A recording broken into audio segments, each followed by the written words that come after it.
Hey everybody, FLW Pro John Boyles here. Just want to do a quick recap of our last tournament on the FLW Tour for this year. I'm up at Sandusky Bay on Lake Erie in Ohio. I was kind of run through practice and my day one and my day two,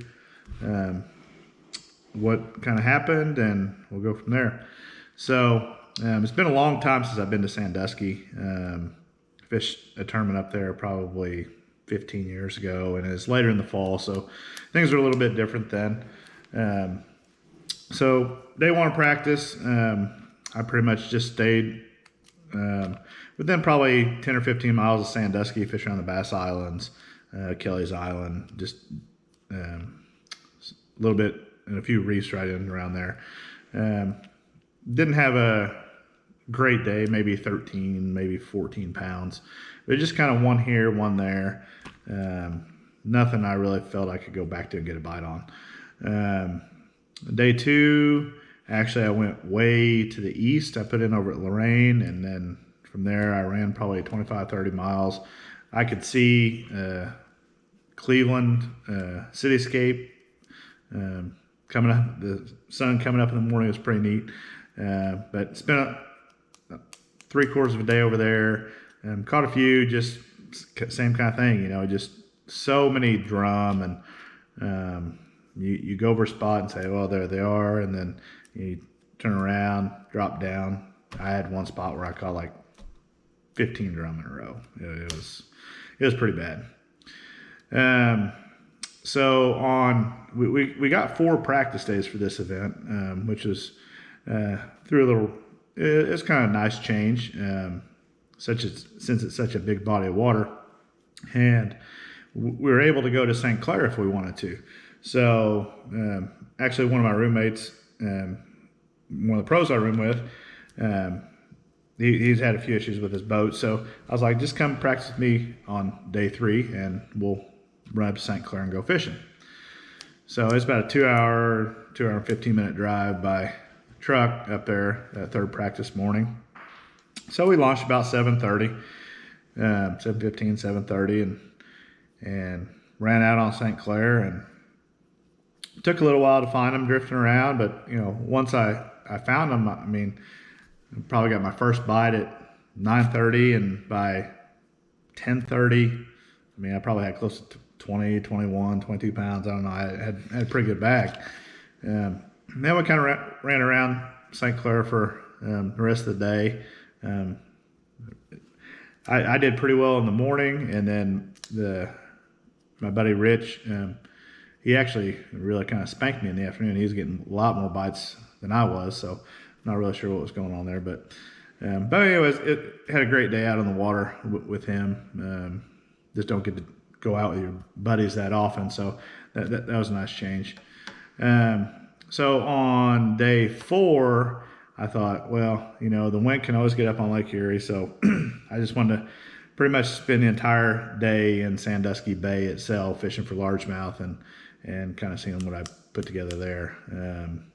I found one area that had I could get some bites on a frog, and some lily pads and some blown in eelgrass and stuff.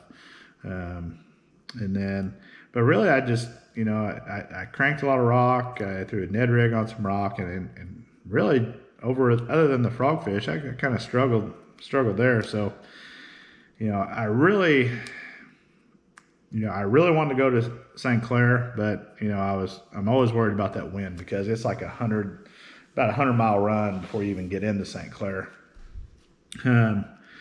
So I really wasn't for sure what I was going to do. And then late on day 4, I decided I wanted to put in another ramp. So on my way over to the other ramp, we got our day 1 boat number. And I was like almost at the end. So I had like a 5 o'clock weigh-in. So at that point, my mind was pretty much made up. I looked at the wind. Day 1 looked not horrible. I thought, well, with a long day and a 5 o'clock weigh-in, I think I can get to Lake St. Clair and, spend 2-3 hours there, catch a good bag, and come on back. So that's kind of was the game plan. So day one rolls around. We take off from Sandusky, get from the mouth of Sandusky Bay to the Bass Islands. There's a pretty hard south wind that morning. So it wasn't horrible getting out to the Bass Islands, but once we rounded Catawba Island, it was pretty rocking and rolling there. And from there, there's a bunch of us, and we ran over to the South Shore and ran the South Shore all the way around to Toledo and Monroe, then up through the Detroit River into St. Clair.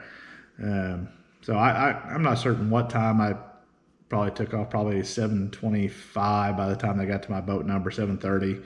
And it was probably 9:30, 9:45 when I was running probably 15 miles up into St. Clair.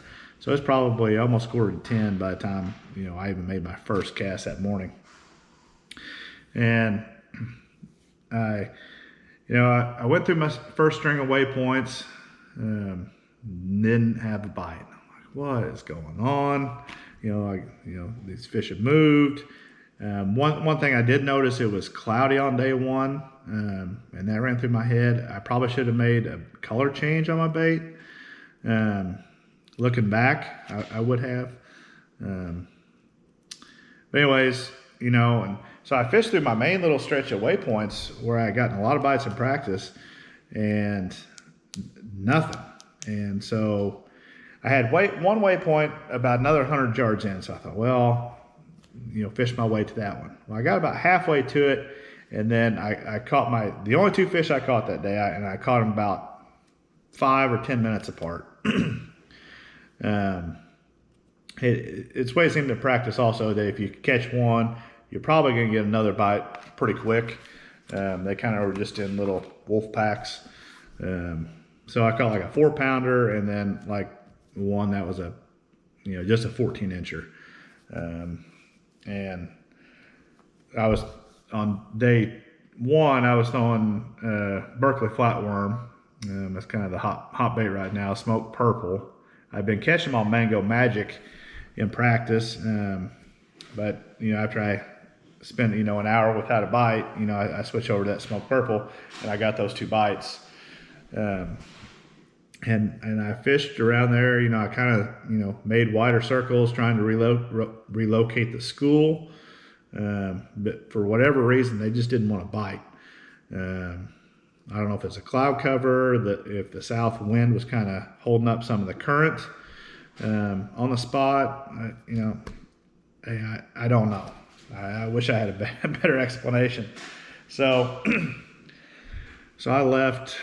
I ended up leaving St. Clair, and I decided to run back. I had one spot out by the Bass Islands that I thought maybe I could get a bite. And then I thought, well, if I had some extra time, I would run in and see if I could catch 3 largemouth on a frog real quick. So I get to the Detroit River. I have to go get gas because it's such a long way. So fill up with gas and make the run all the way back to the Bass Islands. I fished around there for probably half an hour. I think I caught 1 or 2 drum.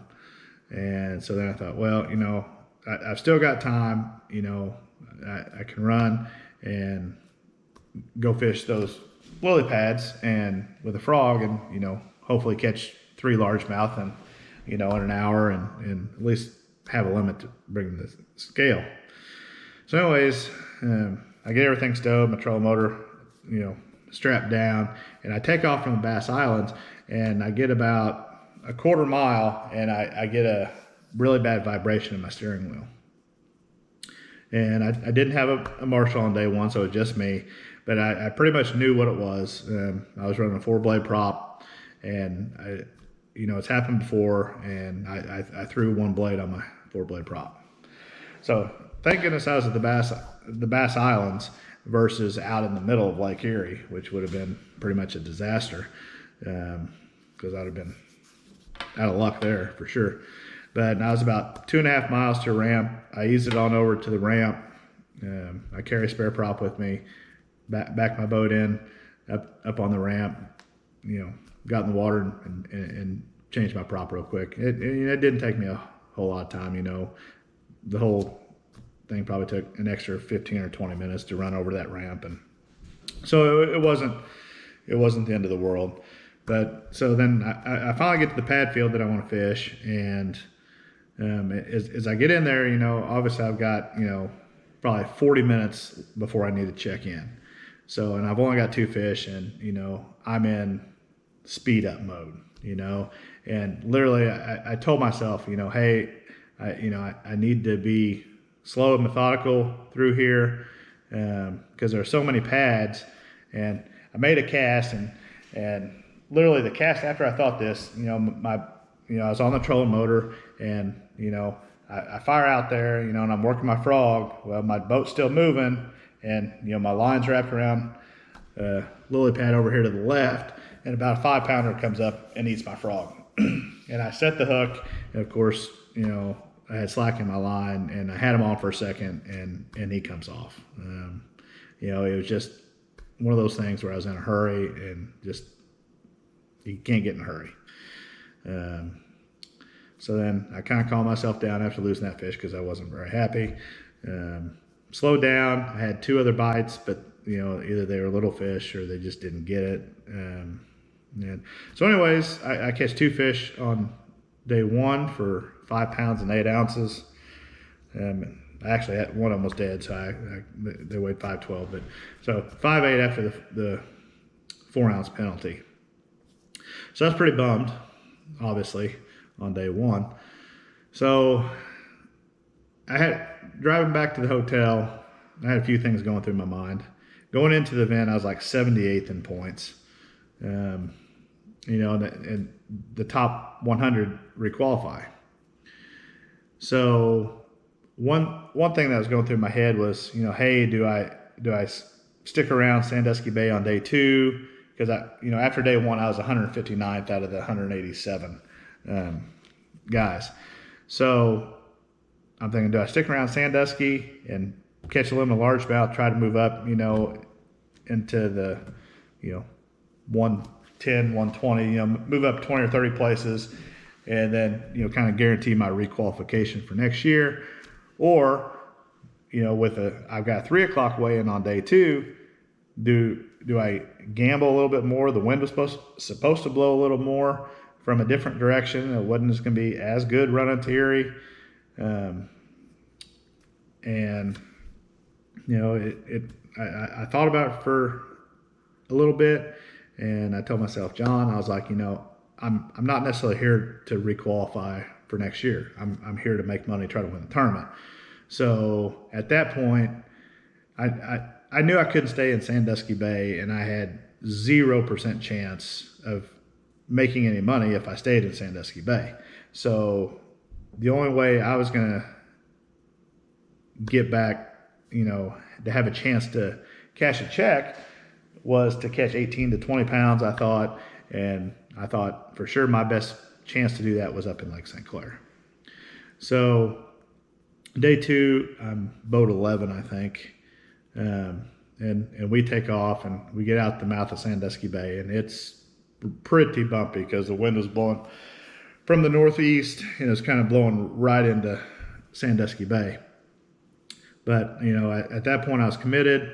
I take off, and it took probably, 20 minutes to get out to the Bass Islands.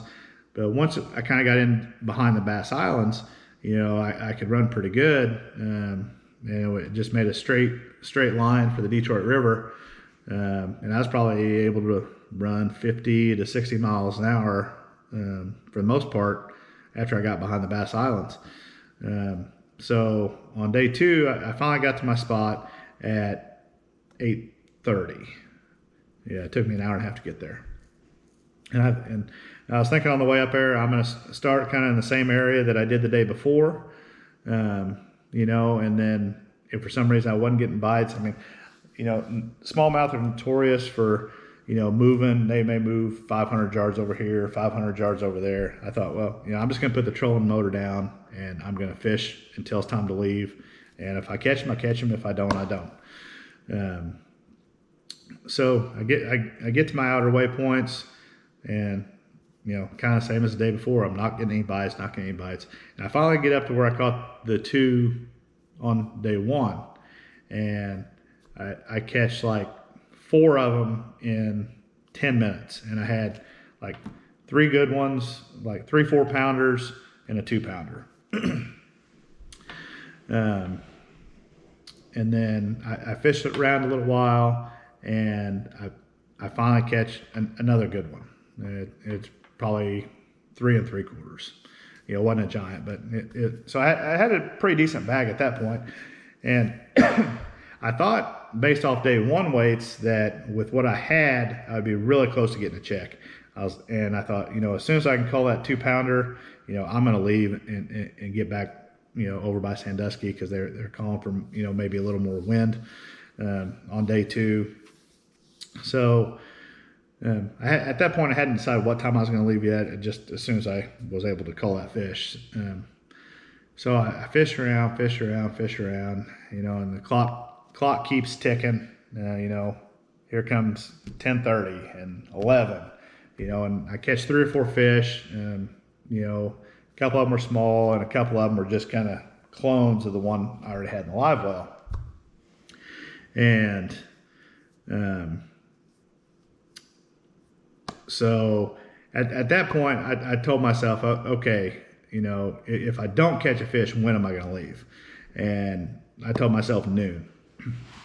I still had to stop and get gas on the way back, and depending on what the wind situation was over there, I thought, if it takes me 30 minutes to run out of St. Clair and get in the river and stop and get gas, that'll give me 2.5 hours to get back to Sandusky if it got really bad.